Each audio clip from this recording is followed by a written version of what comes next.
Welcome to Scandinavian Crimes. My name's Devante, and say hello to my lovely co-host, Delila. Hi. Okay, I'm sorry. That was awkward. I'm sorry. Hi. Sorry. And on this podcast, we talk about famous Scandinavian criminals who made their mark throughout Scandinavian history. So today is I say this every case, so I guess never mind me, but this is a very interesting case. It's an act of violence that seemed pretty much completely random, but what remained was a quiet street and a lifeless body, and the beginning of what would become one of Norway's most chilling and unresolved homicide cases. The randomness of the act, the senseless brutality, and the silence that followed made it more difficult for a grieving family and for the investigators who vowed to find the truth. So even though I didn't give you too much about this case, I really want you to kind of pay attention to the details because I want to know what you guys think when we get to the discussion section in terms of how do you think maybe they should have gone about investigating this, or what do you suspect could have been the possibility of the reason why this could have happened. But you already know what I'm about to say, of course. Come on, you're not new here. Grab your tea, grab your snacks. If you're on your way to work, go ahead, tuck yourself into that nice little corner on the bus or the train, put your AirPods in real tight, because this is the story of Egil's murder. It was a cold night in 2002 when Egil Tostrup Bråten, a young man in his 20s, walked alone through the streets of central Oslo. He had no idea that two teenage boys were shadowing him, tracking his steps from St. Olavs Plass. The pair, one 16-year-old and the other 18, had set out that evening with the intention to rob. The younger of the two carried a screwdriver hidden on him, and the older had come equipped with two knives, one in each pocket. The boys had armed themselves, prepared for violence if needed. When they spotted Egil, they saw an opportunity. He was walking alone, appearing unaware, unguarded. They closed in on him and confronted him in what was meant to be a quick, one-sided robbery. But things did not go according to plan. Egil did not freeze, panic, or surrender. Instead, he resisted with everything he had. A tall and physically strong man, Egil was not an easy target. He lashed out with his fist, hitting at least one of the attackers and pushing them back several meters down the street with full force. What was supposed to be a quick mugging turned into a prolonged, violent struggle. In the chaos, the 16-year-old lunged forward with the screwdriver. He struck Egil repeatedly, at least once in the face and once in the shoulder. The blows were painful, drawing blood and escalating the panic of the moment, but they were not enough to stop Egil. He kept fighting, driven by fear, adrenaline, and a desperate instinct to survive. Then the 18-year-old stepped in, now holding both knives. While Egil was still fending off the younger boy, the older boy came at him with deadly intent. One of the knives pierced Egil's chest on the left side, cutting 6.5 centimeters deep. It was a single, devastating wound, and Egil staggered.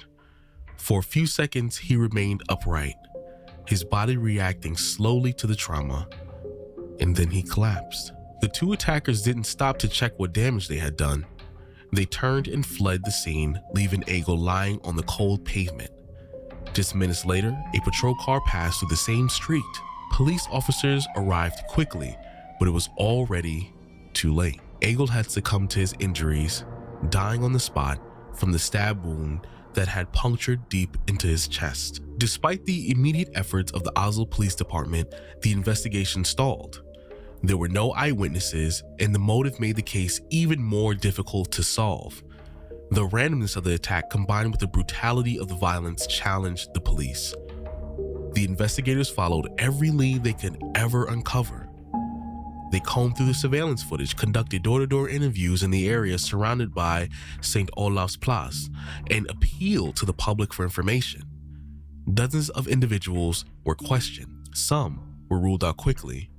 Others lingered in police files as people of interest, but no arrest was ever made. Evidence collected from the crime scene included forensic samples such as blood and possible DNA traces, but forensic science at the time was still developing, and the technology available in 2002 didn't allow investigators to draw conclusive links between those traces and any individuals. Still, the samples were preserved, and the hope remained that one day, advances in DNA analysis might offer new answers. The case remained unsolved for more than a decade, and for Egil's family, the prolonged wait was agonizing. Grete Lien Metlid, one of the original investigators, continued to follow the case closely, even as she advanced to a senior position within the Oslo's police.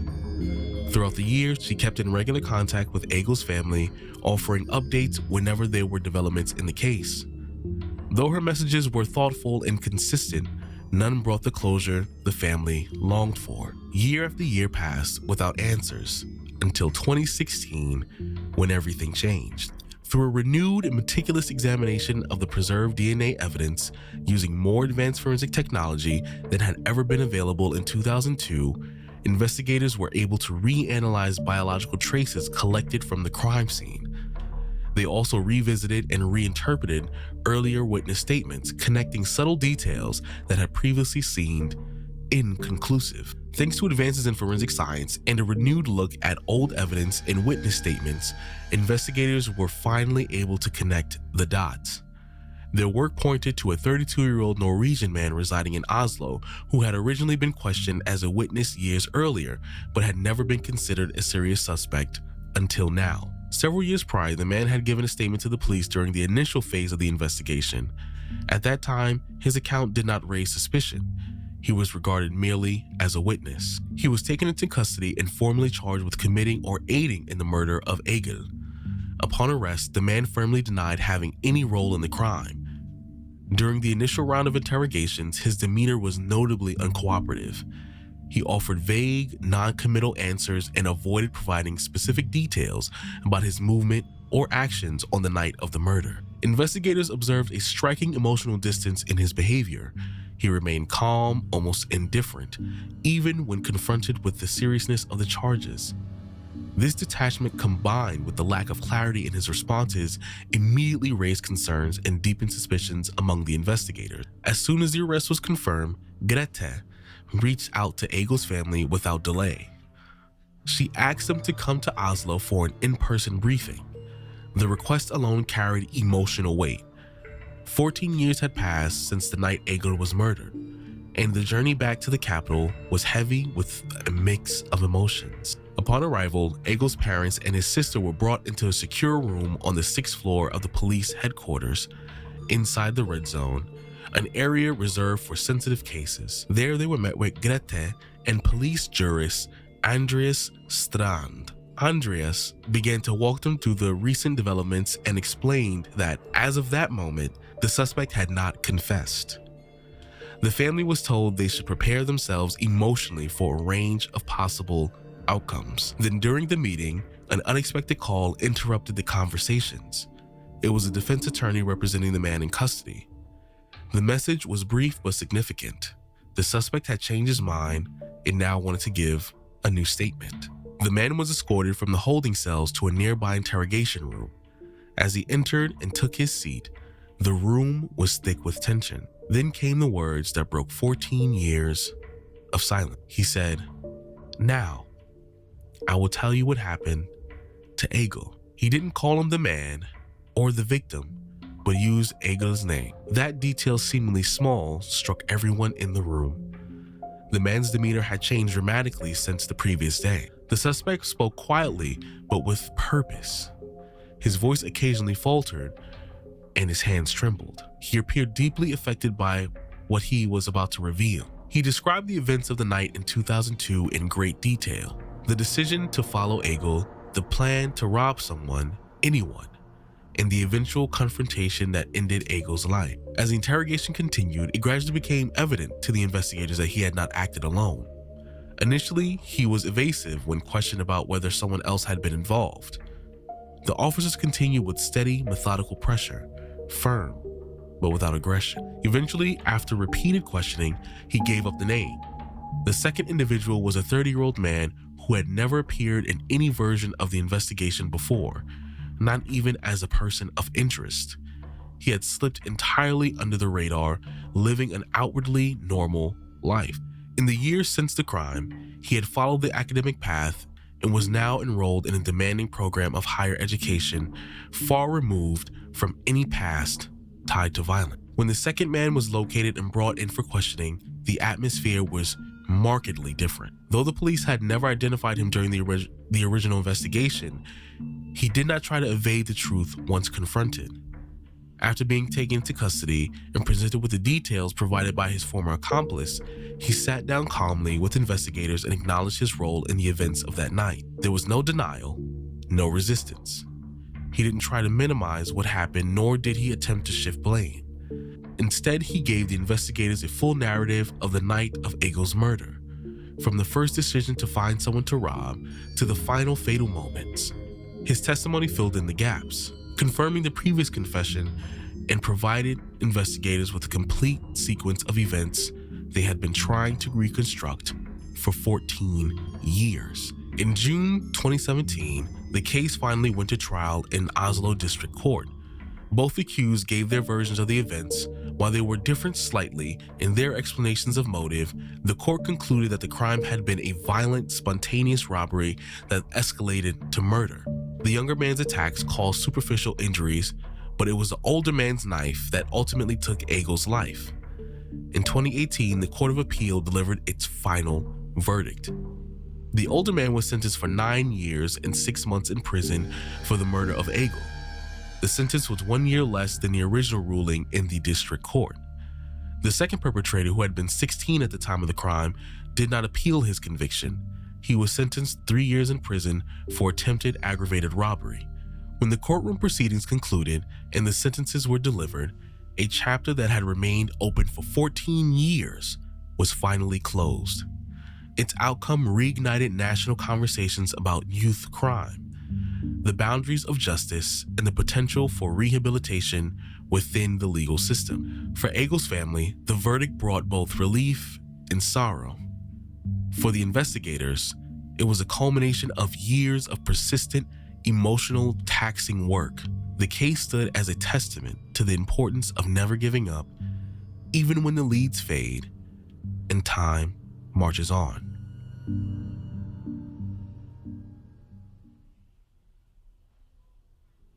So I feel like we have a kind of like a theme of unsolved cases that later get like noticed, or that evidence later get reviewed and kind of solve the cases. Like the past, most of the episodes from this season is basically like that, which was not intentional. But in this case, it's a little bit different because they were teenagers, and it also was after 40 years, which is like within the what's it called again? Statute of limitations. Yeah. So it's a bit different, and it also is a little bit recent. So they did have kind of like a DNA forensic analytic technology compared to the other cases which were a bit older. However, it just wasn't as good as it is today, which is why it took so long for them to even get close to finding the men. And obviously we don't say their names because they were kids or children or teenagers when the case or when the crime happened. So we will call the older man or the younger man, or the 32-year-old or the 30-year-old. Just to clarify. So honestly, when they said that they had a hard time using the technology, it was a bit confusing to me, because I know that 2002 they should have been able to use the DNA or any type of evidence that they could provide from the crime scene, that they should have been able to get something. But I don't know if it was because of the digital aspect, they don't have the Yes, Devante, you have the answers, my lord. No. I was gonna say we're just forgetting. I know, like you're like, oh yes, 2002, but also remember that part of the world, Norway, Sweden, Denmark, they were behind when it came to forensic technology. But not that much. No, they were. Compared to the US, we were more advanced because also think about it differently. Population size is different. The rate in which crime is committed is different. So the need for technology wouldn't exist at the same time versus, like over here in the US. So it's a little different versus, of course, and we've covered this actually in other cases where like, oh, this early 2000s, why couldn't they do what we may have been able to do? Well, we have crazy people over here. So we needed that technology a lot sooner. And versus over there, population size is smaller. It's not like that we didn't need it over here either. It's just, I feel like... But the thing is, I still don't commit crime at this. I'm not saying you specifically, but that part of the world in general, your crime rate is substantially lower. It is lower, but it's not so low as not to upgrade their technology. When it comes to technology, they're pretty, like, when it comes to technology in Scandinavia, we're actually one of the few that makes really good. It's not that you guys' technology isn't advanced. It's just simply that there wasn't as much of a pressure to do it because how many stories have we covered where, for the most part, neighborhoods were safe, children can go outside and play and blah blah blah, and even then, back then, this is still not as common as it may seem. We're covering all the cases that may have happened, but like, for example, I can walk outside right now and I can see a crime within 10 minutes. Because, all right, the U.S. is not out of control like that, but you know what I mean? It is like, kind of out of control. It is and it isn't. So but that's kind of the point. It's just like they just didn't have the need for that technology in 2002.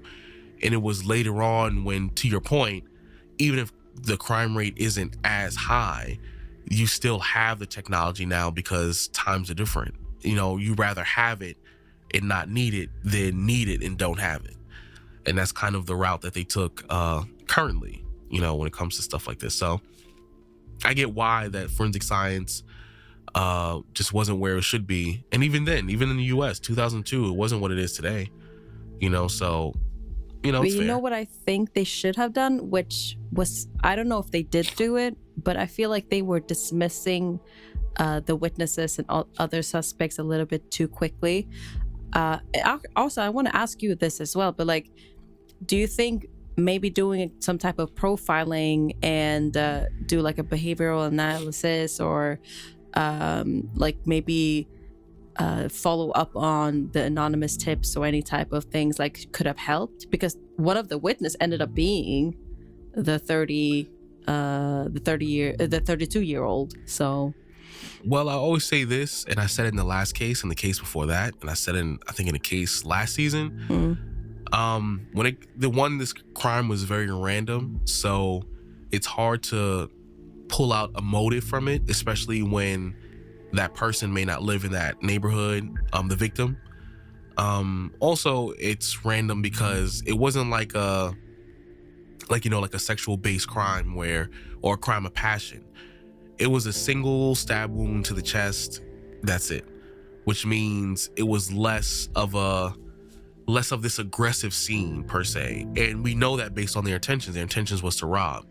Now, once again, to circle back to what I was starting my point with, is that I think when you're judging scenes like this, I always start with people in the area. Because what was it, the last case? Because most of the people witnesses were from the area. And then oftentimes people who commit those crimes, very rarely will they go somewhere else to commit a crime. Just like that's not as common. Some people have, but for the most part, crimes that take place in the moment, it's usually someone within the area. So, which is why we found out one of the people literally was in the area. So that's my initial suspicion. Basically, it has to be someone in the area. It has to be someone within a given area. And they actually interviewed the guy who was responsible years ago. They just didn't have proof that it was him. So, but also they kind of dismissed him as well, because I feel like it said in the story, and also what I could find, that they were just like, oh, he was a witness and this seems like there was no connection. And that's why I'm like, what could I have done to maybe find another lead? Or do you feel like there was nothing you could have done if you didn't have the technology? Do you feel like technology is the only thing that they could have like used only? Because in this case, I think it's strictly down to technology. That's why I'm usually more upset if the police didn't do a good enough job. But it was one of those situations. They interviewed people in the area, which, like I said would be the best option. They did end up encountering this person before, but because of technology, they can't just assume it's him. They have nothing to tie him to the scene. So in reality, that they did what they could have at the time. And then the second they were able to do more, they did do more.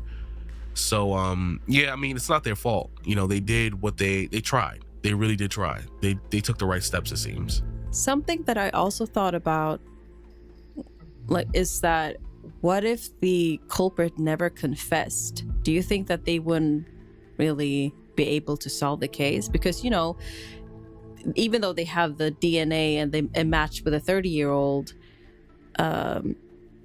legally he could still deny certain things and be like, no, that wasn't me. I happened to be in the area, because they didn't have any other evidence to connect him with the crime. Do you feel like without the confession, would I have been able to get away with it either way? Loophole somewhere in the legal system. What I think would have probably happened when it came to this case is if he would have denied it in the interrogation room and decided to go to trial, right? What I think would have happened specifically is that, all right, he would have pled innocent, and then this case would have probably been publicized. So eventually this would have been like, oh, it's an unsolved case based on Egil's death from back in the day and back in 2002, and this would have made the news. Chances are the 16-year-old who was the 30-year-old would have probably seen that news report. And based on what we know about the 16-year-old, he seemed to have lived, changed his life. He changed his life around, and I'm pretty sure, and he didn't even deny, and when he went to court, he accepted everything completely. So he knew he was at fault. I think he would have saw the news report. He would have confessed and said, that was a guy who did it. I was involved too. The moral compass of the second guy would have done it anyways because of his personality and how he changed. Yeah, because it seems like when he was younger, he probably was just involved with Maybe he was following. He was following the 18-year-old probably because he's older and he probably was making poor choices. And when you're 16, if you're not careful about who you're around, you can end up in situations like this where you have your whole life ahead of you and then someone drags you into something that can ruin your life. So I think that was the case in this situation where he realized, oh, this 18-year-old is a bum eventually. And as we found out, he's a 30-year-old. He got his life together. He was in a rigorous, educational program. And he came to terms with the fact that he was responsible. And he didn't deny it. He owned up to it. And I'm pretty sure they took that into account during his trial, which is why he got 3 years. And I know in Norway specifically, he didn't even get charged of helping with murder. It was attempted. No, it was aggravated. He got charged for aggravated robbery, but he didn't get. He didn't get attempted murder or manslaughter or anything like that. Yeah, which means I'm pretty sure they took that into account. He really didn't. He could have been charged for it, but they never gave him the verdict. They never did. Yeah. So he could have did the final. Well, even though he didn't do the final blow, he still got his life together. He made better choices. He owned up to it. And it actually ended up paying off for him in the end because he only got 3 years. And obviously we're in 2025. Those 3 years have been over. So I'm pretty sure he was able to still create some sort of life for himself. And I know in Norway and that part of the region of the world, your life doesn't stop if you go to jail. They have really good systems. They have really good systems for people who come out of prison for crimes. So his life doesn't have to stop. He probably is living a pretty decent life because he made the right choices. So at least that's my opinion. So I can tell this was just a situation that he was a young, impressionable kid that was taking advantage of an older kid, and eventually he did get his life together. But that goes to my next question. Do you feel like the verdict was a bit too lenient because he changed his life? Do you think that you took it into consideration when they did the verdict, or do you think, because technically you should just judge the case from that time, and also you should base the laws and everything from that time. So like, do you think in this case that it's fair because of what he did with his life afterward, or do you think that he should still be judged based on what happened? I can't really say, because I feel like it's a little unfair if we think about like what actually happened. I can't really say what's fair or not because I'm not the victim's family. Mm-hmm. I'm looking at this from the outside, so in my opinion, it's going to be different. But I think in some circumstances, it's okay to consider, like in a situation like this, if the person actually became a better person even after all this happened, especially if they weren't the one responsible for the killing blow per se. Maybe the actual murder did make him change, or like maybe it was the changing reason for him. That's or probably something. That's that act of them attempting to rob and seeing somebody else he was with kill that person probably was like, whoa, this was not what I signed up for. You know, this is not cool. And I'm pretty sure that was, I don't know for sure, this is strictly my opinion, what I'm about to say right now. I'm pretty sure that might have been the this is why we driving do the force discussion, reason. you know. I'm pretty sure this is the driving force reason why he probably was like, I'm not cool with this dude no more. That's probably why they didn't talk anymore. Because that night probably put a wall in between them, because one person probably was just like whatever about it, and then the 16-year-old was just like, this is way too much, and probably had to live with seeing that image over and over and over again, you know, until all the way up until, you know, the police, you know, or find out he was involved. So that's at least, you know, I think I can't say it was fair, but I think it's okay to occasionally consider when someone is because no longer a threat to society. Anything after that, basically. Right. He never did anything after that. That's why they never found him learned at his all. lesson. Right. He wasn't involved in anything. He was never arrested. He got his life together. He was in education, higher education on top of that. He just pulled himself out of it. And I think that's occasionally that's fair to, at least like I said, my opinion, I think it's fair in some instances to be like, this person got their life together and they clearly learned their lesson. I think that should be taken into consideration in some cases, yes. Okay. In general, I think the verdict was reasonable. 9 years for the older man or boy. Yeah. And the 3 years for the younger one. I think it's fair. Yeah. And other than that, I think that's basically it. I thought that it was a lot of nuances here, and like what is right, what is wrong, or like how the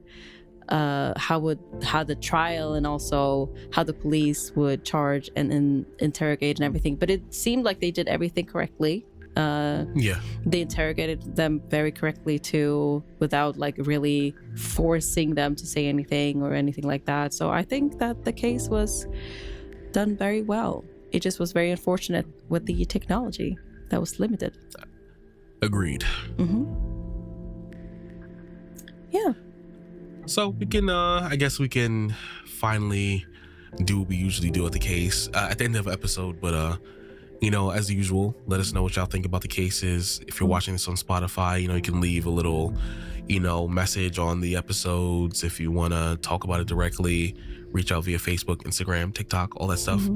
And yeah, let us know what you think about the case. And do you think it's fair that the 16-year-old or the 30-year-old got the more lenient sentence, or do you think it shouldn't matter at all? You know, let us know your thoughts. We're welcoming it. And also you can contact us directly through the podcast platform. So you can text us, leave text messages, and we can actually respond to them directly.